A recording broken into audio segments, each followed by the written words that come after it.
All right, hello friends, welcome to एआर्स का YouTube channel. मेरा नाम है आयुष राठी और ये हमारा ट्रिक्स एंड चीट कोड्स का एक और नया एपिसोड है जिसमें मैं आप लोगों के लिए लेने वाला हूँ बिटसैट के प्रीवियस ईयर क्वेश्चंस जो कि हम लोग कंटिन्यू कर रहे हैं। बिटसैट की पूरी प्लेलिस्ट चल रही है, आपको लिंक डिस्क्रिप्शन में मिल जाएगा। तो जल्द से इस वीडियो को लाइक करके चैनल को सब्सक्राइब करके एआर स्क्वाड का हिस्सा बन जाओ। उम्मीद करते हैं कि आपको वीडियो पसंद आएगी।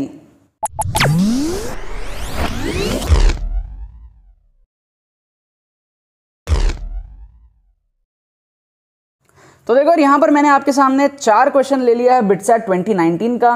बिटसैट की पूरी प्लेलिस्ट बनी हुई है और बहुत सारे क्वेश्चंस हम लोग ऑलरेडी ले चुके हैं 2019 के। बाकी क्वेश्चंस आपको प्लेलिस्ट के अंदर में मिल जाएगी, बाकी वीडियोस के अंदर में डिस्क्रिप्शन में आपको लिंक दिया हुआ है। तो लाइन से देखो सारे प्लेलिस्ट को, तो आपको समझ में आएगा कि एक ही पेपर के बहुत सारे क्वेश्चन में जो है ट्रिक्स लगता है। तो यहाँ पर हमारे पास में पहला क्वेश्चन है अरिथमेटिक ज्योमेट्रिक प्रोग्रेशन का, दूसरा क्वेश्चन है हमारे पास में हाइपरबोला का, फिर तीसरा क्वेश्चन हमारे पास में है अरिथमेटिक प्रोग्रेशन का अगेन, राइट। हमारे पास में ये भी एपीजीपी का था, ये भी एपीजीपी का, तो 2 क्वेश्चन एपीजीपी के हो गए इस वीडियो में। और ये वाला क्वेश्चन हमारे पास में क्या है, हाइट एंड डिस्टेंस का। तो इन चारों क्वेश्चंस में हम लोग देखेंगे कैसे हम लोग ट्रिक्स एंड चीट कोड्स लगा के अपने आंसर तक या फिर उसके पास पहुंच सकते हैं। सबसे पहले हमको दिया है 1 AP R in AP, ठीक है, ये हमको AP में दिया हुआ है, 1 GP R in GP। Then अच्छा, अब ये क्वेश्चन तो AP GP पे बेस्ड है जिसमें A कुछ भी हो सकता है, P कुछ भी हो सकता है। तो हम क्या करेंगे स्मार्टली क्या करेंगे, AP सीरीज को ऐसा ले लेंगे। कैसा ले लेंगे, 1 A के जगह ले लेते 2 और P के जगह ले लेते 3। क्या हम ऐसा ले सकते हैं? बिल्कुल ले सकते हैं, राइट।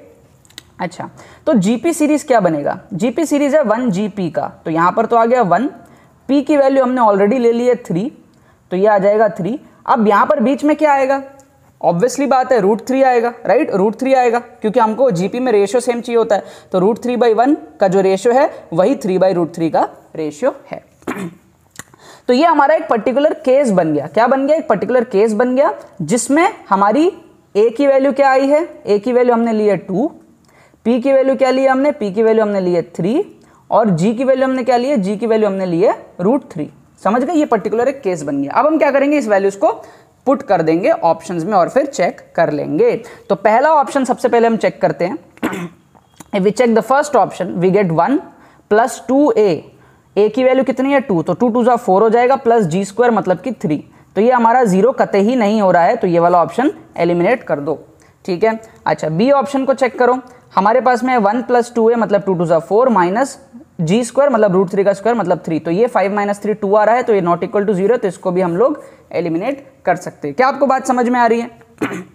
अच्छा, सी ऑप्शन को हम लोग चेक करते हैं। सी ऑप्शन क्या है, 1 - 2A, A की वैल्यू 2 2 2 4 हो जाएगा और ये हो जाएगा -G² मतलब कि -3। तो ये हो जाएगा 1 - 7 - 6, तो ये भी नॉट इक्वल टू 0 है, तो इसको भी हम लोग एलिमिनेट कर दिए। क्या आपको बात समझ में आ गई, राइट।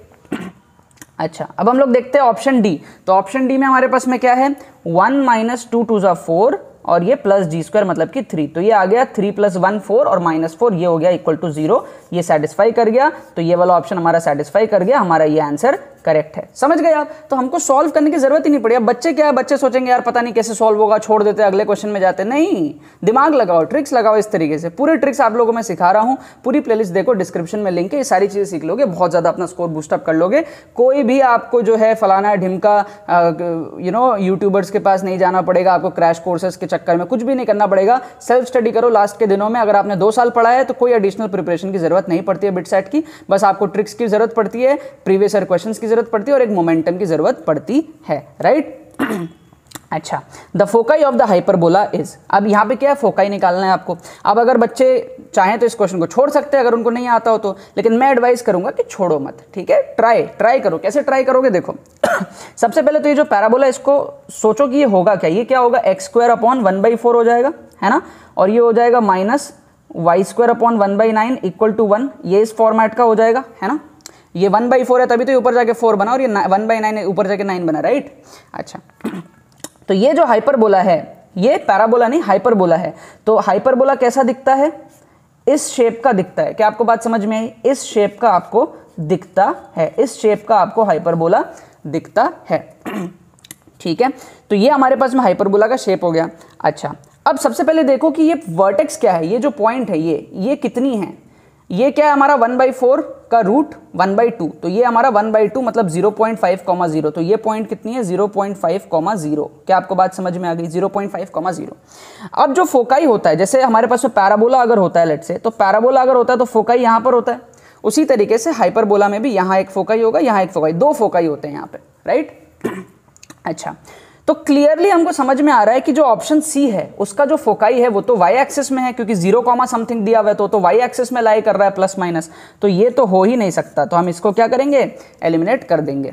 बाकी ये जो आप लोग पानी देख रहे हो ना, ये जो इतना पानी आप लोग देख रहे हो पेपर में अभी जो गिरे हैं, ये मेरे पसीने चू रहे हैं, ठीक है, ये मेरे पसीने चू रहे हैं ठीक है, इसलिए ये ऐसा हो रहा है अच्छा, तो ये हमारे पास में क्या है, इस तरीके से हो गया। अब बचा क्या ऑप्शन? ए बचा, बी बचा, ठीक है, डी बचा। डी को तो हम लोग चेक कर ही नहीं सकते कैसे भी करके, तो ए और बी में से हम लोगों को देखना है कि हमारा क्या आंसर हो सकता है। अच्छा ए की वैल्यू है √13 मतलब 3 पॉइंट समथिंग, राइट, कितना है 3 पॉइंट समथिंग, और बी की वैल्यू √13/6, √13/6 का मतलब है 3 पॉइंट समथिंग डिवाइडेड बाई 6, तो मतलब ये 0.5 से थोड़ा सा बड़ा आएगा। क्या आपको बात समझ में आ गई? 0.5 से थोड़ा सा बड़ा आएगा। तो क्या आपको फील आ रहा है कि बी ऑप्शन होने के ज्यादा चांसेस हैं? थोड़ा आपको फील आ रहा होगा, राइट, क्योंकि ये कुछ ज्यादा, क्योंकि ये हमारा वर्टेक्स ही 0.5 पे है और फिर ये 3 पॉइंट समथिंग पे है, तो ये थोड़ा सा ज्यादा बड़ा लग रहा है, ठीक है, बट ऐसा एकदम हार्ड एंड फास्ट कह नहीं सकते हैं, ठीक है, गलती भी हो सकती है इस चीज में, बट अब तुक्का लगाना इस तरीके से आप लगा सकते हो क्योंकि हमारा यही वाला पॉइंट जब बहुत छोटा है, वैसे तो ये क्या होता है AE,0 A/E,0 इस तरीके से होता है, तो इसेंट्रिसिटी कैलकुलेट करना पड़ता है। अगर आपको इसेंट्रिसिटी कैलकुलेट करना आता है तो आप कर सकते हो, नहीं आता तो आपको तुक्का ही लगाना पड़ेगा। एक ऑप्शन एलिमिनेट हो गया, ये थोड़ा सा बड़ा लग रहा है, ये थोड़ा पास लग रहा है, कोई हार्ड एंड फास्ट ऐसा रूल नहीं है, ये भी हो सकता है कभी भी, ये भी, क्योंकि ये हाइपरबोला है, हाइपरबोला में हम पैराबोला होता तो फिर भी जज कर पाते हैं, हाइपरबोला में आसानी से जज नहीं कर सकते। तो अब आपकी इच्छा है, आप इसमें तुक्का लगाना चाहो तो अब आप ए बी में से कुछ एक लगा सकते हो, लेकिन अब मैं आपको एक और दूसरा तरीका बताऊंगा तुक्का लगाने का। आप देखो दो ऑप्शन में ये 6 दिया हुआ है, एक बी में भी दिया हुआ है 6 और एक सी में भी दिया हुआ है 6, तो आपको ऐसा नहीं लग रहा कि हाई चांसेस है 6 के होने के, राइट, क्योंकि जो क्वेश्चन बनाएगा वो आपको कंफ्यूज करने का ट्राई करेगा, तो दो ऑप्शन में उसने 6 रखा है, तो कहीं ना कहीं चांसेस बनता है 6 का होने का। अब सी ऑप्शन तो हम पहले एलिमिनेट कर चुके हैं, तो यहां पर ए और बी में हम क्या करेंगे? बी को मार्क करेंगे, बी होने के चांसेस इस मेथड से थोड़े से ज्यादा है, अगर आपको तुक्का लगाना है तो, राइट, नहीं लगाना है तो आपकी मर्जी है। नेक्स्ट क्वेश्चन में जाते हैं, लेकिन कई बार ऐसे तुक्का लगाना आपको जरूरत पड़ता है जब आपको अपने स्कोर को थोड़ा सा बूस्टअप करना है, तो क्योंकि आपकी प्रोबेबिलिटी जो आपने ऑप्शन एलिमिनेट कर दिया है, तो ऑप्शन एलिमिनेट करने के बाद में प्रोबेबिलिटी आपकी सही होने की बढ़ चुकी है, राइट। अच्छा ये वाला क्वेश्चन हमको कह रहा है कि ये इस तरीके से एक एपी है और लास्ट टर्म हमको बताना है, सम हमारा 116 है। अब बहुत सारे बच्चे इस क्वेश्चन को छोड़ देंगे जिन्होंने एपी नहीं पढ़ा है, मैं बोलूंगा क्वेश्चन छोड़ो मत, क्या दिमाग लगाओ, ऐड कर लो ना यार, क्या दिक्कत है ना, 25, 22, 19 यही तो है ना तो इन तीनों को ऐड करो, कितना हो गया 25 के बाद में 22, इसको ऐड कर लो, कितना हो जाएगा 9, 5, 14, 14, 2, 16, 2, 2, 2, 6, 66 आ गया, है ना। अब 66 के बाद में क्या आएगा, 19 के बाद में 16 आएगा, 3 3 कम हो रहा है, तो 19 के बाद में 16 आया, कितना हुआ 6 6 12 और ये हो गया 82, है ना। अब 16 के बाद में 13 आएगा ना, 82 प्लस 13 तो ये कितना हो जाएगा 95, है ना। अब 13 के बाद में कितना आएगा, 13 के बाद में 10 आएगा, है ना, तो 95 प्लस 10 हमारा हो जाएगा 105। अब 10 के बाद में 7 आएगा तो 105 प्लस 7 आ जाएगा 112, 7 के बाद में 4 आ जाएगा तो 112 प्लस 4 इक्वल टू 116, तो 116 पे हम पहुंच चुके। लास्ट टर्म क्या था हमारा 4 था, तो हम क्या करेंगे, आंसर मार्क कर देंगे 4 को। समझ में है आपको बात, क्वेश्चन को छोड़ना नहीं है, जुगाड़ लगाना है, ट्रिक्स लगाना है, ट्रिक्स लगा के सॉल्व करना है। जिसको एपी नहीं आता वो भी सॉल्व कर सकता है, इसको प्लस माइनस तो आता है ना। अब सोचो प्लस माइनस के बेसिस पे बिटसेट जैसे एग्जाम में क्वेश्चन सॉल्व हो रहे हैं, राइट, समझ में आ गया आपको। अब इसको देखते हैं हमको बोल रहा है from the top of a cliff 50 metre high the angle of depression of the top and bottom of a tower are observed to be 30 and 45. The height of the tower is.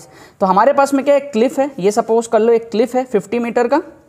अब हमको बोल रहा है angle of depression, elevation नहीं बोला, elevation होता तो ऊपर होता, डिप्रेशन बोल रहा है ना, तो इसका मतलब ये जो दूसरा टावर है ना ये इससे तो छोटा ही है ना। एक हमारे पास में ये डिप्रेशन हुआ टॉप का और एक हमारे पास में ये डिप्रेशन हुआ बॉटम का। एलिवेशन होता मतलब हाइट ऊपर, ऊपर की तरफ देखना पड़ता, डिप्रेशन है, इसका मतलब डेफिनेटली जो भी टावर है वो इस क्लिफ से तो छोटा ही है ना, तो 50 से छोटा आंसर आएगा। तो ऑप्शन ए को एलिमिनेट कर दो क्योंकि ये तो 50 के बराबर है, और 50√3 को भी एलिमिनेट कर दो क्योंकि ये 50 से बड़ा है। दो ऑप्शन हमारे पास में बच गए, ऑप्शन बी और ऑप्शन सी के, राइट। अब अगर आपको फटाफट चेक करना है तो आप फटाफट चेक कर सकते हो, कैसे? सपोज कर लो आपका 50√3 - 1 आंसर है, सपोज। तो 50√3 - 1 कितना हो जाएगा? 50 इंटू √3 की वैल्यू होती है 1.7 - 1 हो जाएगा ये। तो 1.7 - 1 0.7, 0.7 इंटू 50 आ जाएगा आपका 35, है ना। 7 5 जा 35, तो ये आ जाएगा अप्रोक्सीमेटली 35। इसकी वैल्यू सी की आएगी अप्रोक्सीमेटली कितनी? 35। तो मेरी बात ध्यान से समझना, ये हमारा क्या है? 50 मीटर का है, ये हमारा क्या है? 35 का है इस पर्टिकुलर केस में, राइट। अच्छा, ये हमारा एक बना और ये हमारा दूसरा बना।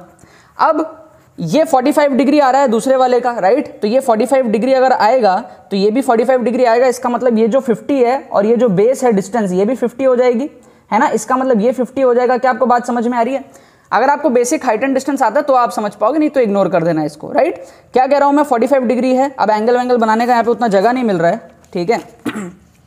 मतलब क्या है बेसिकली, ये आपका 45 डिग्री है, ये 45 डिग्री है आपका। तो ये 45 है तो ये भी 45 है, ये 45 है तो tan 45 1 होता है। तो परपेंडिकुलर बाई बेस, तो बेस भी 50 हो गया, बेस 50 हो गया तो ये भी 50 हो गया, ये भी 50 हो गया। क्या आपको बात समझ में आई, है ना?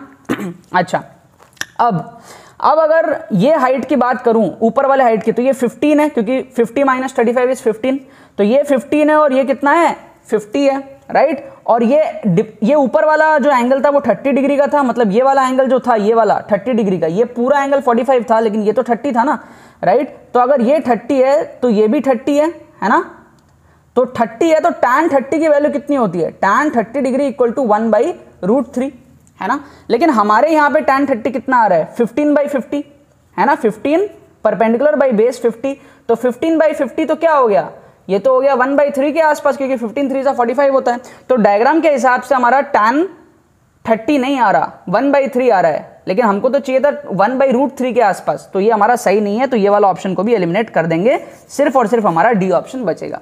लेकिन एक बात बताऊं, अगर आप इतना ये जो थर्ड मैंने जो एलिमिनेट किया है, अगर आप ये समझ पा रहे हो तो आप इसको सॉल्व भी कर सकते हो, राइट। तो इतना हेडेक वाली चीज नहीं है। लेकिन अगर आप इसको सॉल्व नहीं कर पा रहे थे, देन आप सोचो कि आपने 2 ऑप्शन को एलिमिनेट कर दिया था, अब 2 में से आप तुक्का लगा सकते हो, सी और डी में से, ठीक है। अभी जो मैंने कहानी बताई आपको, वो एक्चुअल तरीके का ही पार्ट है, उसी को आप अगर सॉल्व करेंगे तो एग्जैक्ट आंसर ही आपका आ जाएगा। एक्स लेके करना पड़ेगा आपको, समझ गए आप बात को? बस क्रॉस चेक करने के लिए इस तरीके से दिखा दिया। अगर टाइम कम है आपके पास में तो क्या करा हमने? सबसे पहले तो इस 45 डिग्री को लिया तो बेस 50 आ गया, बेस को 50 ले लिया, फिर ये 15 बचा था, तो 15/50 1/3 के आसपास आ रहा है, लेकिन 1/√3 यहां पर इसके अकॉर्डिंग दिया हुआ है हमारे पास में, है ना, क्वेश्चन के अकॉर्डिंग, जो कि सेटिस्फाई नहीं हो रहा है, ठीक है। आपको बात समझ में आ गई? डायग्राम एक बार फाइनल और बना देता हूं आप लोगों के लिए, जिसको कंफ्यूजन है। तो ये इस तरीके से है, ये ये पूरा फट गया यार, ठीक है। ये जो एंगल है हमारा, ये जो एंगल है, ये 30 डिग्री का एंगल है, ठीक है। और ये जो नीचे से एंगल है, ये पूरा एंगल जो है ये 45 डिग्री का एंगल है। क्या आपको बात समझ में आ गई? ठीक है। ये बेसिक डिप्रेशन एलिवेशन आपको पढ़ना पड़ेगा। तो ये सब मेरे पसीने की वजह से जो है फट चुका है। अब इस वीडियो को एंड करते हैं। इन 4 क्वेश्चंस में हम लोगों ने ट्रिक्स बहुत अच्छे तरीके से लगा दिया है, ठीक है। बाकी तो बस यही बात है। तो यार आई होप आपने इन ट्रिक्स को अच्छे तरीके से देख लिया होगा, समझ लिया होगा। ऐसे ट्रिक्स बिटसैट एग्जाम में बहुत इजीली अप्लाई होते हैं और आप लोग अपने स्कोर को बहुत अच्छे से बूस्टअप कर सकते हो और एक बहुत ही अच्छा रैंक जो है अपना ला सकते हो। अगर आपको इस वीडियो से कुछ भी हेल्प मिले तो इस वीडियो को लाइक करना मत भूलना और शेयर करना मत भूलना अपने बाकी सारे फ्रेंड्स के साथ में, ताकि वो भी इस प्लेटफॉर्म का मजा उठा सके। बाकी तो बहुत बहुत धन्यवाद इस वीडियो को देखने के लिए। बने रहिए यार।